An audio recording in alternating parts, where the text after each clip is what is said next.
केलं. 20 महिन्यामध्ये मी माझं 90 किलो वजन कमी करून माझ्या आयडियल वेटवर आलो.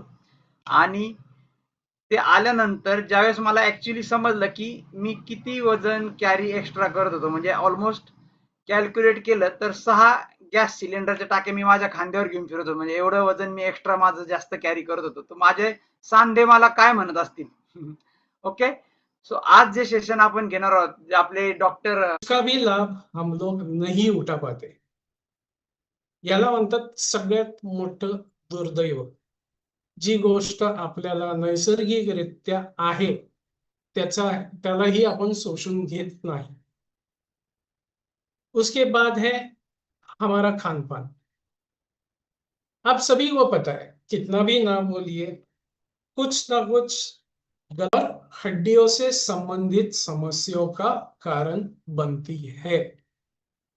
तो आप सोचिए ये कैल्शियम कितना महत्वपूर्ण है आपकी मसल्स के लिए और आपकी हड्डियों के लिए.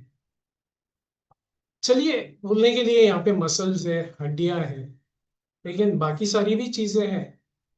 ये आता कहाँ से है? अगेन, ये अपना बच्चा ऐसे क्यों चल रहा है, ये कर्व क्यों आ रहा है? क्या इसके शरीर में किसी भी विटामिन, मिनरल्स, प्रोटीन्स की कमतरता है जिससे उसकी हड्डियां कमजोर हो गई है? क्या उन हड्डियों को पोषण, सही तरीके से पोषण मिल रहा है या नहीं मिल रहा है? तो किसी ना किसी से कंसल्ट करें कि इन चीजों का जड़ क्या है. ही आते हैं कमर के नीचे, और खास करके रात में जब आते हैं तो ये सोए हुए इंसान को खड़ा कर देते हैं.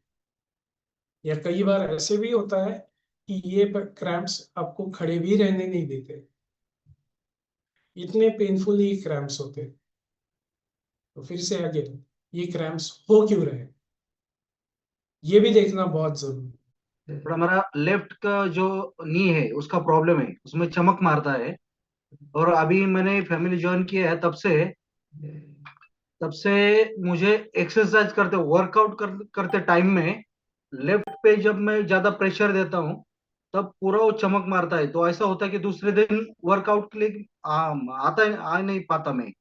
तो मुझे ये जो लेफ्ट का प्रॉब्लम, बॉडीमध्ये किती बोन्स आहेत आणि किती जॉईंट्स आहेत हे मला माहित होतं, पण किती मसल्स आहेत, किती टेंडॉन्स आहेत, ऍक्च्युली याबद्दल पण मी थोडा अवेअर नव्हतो.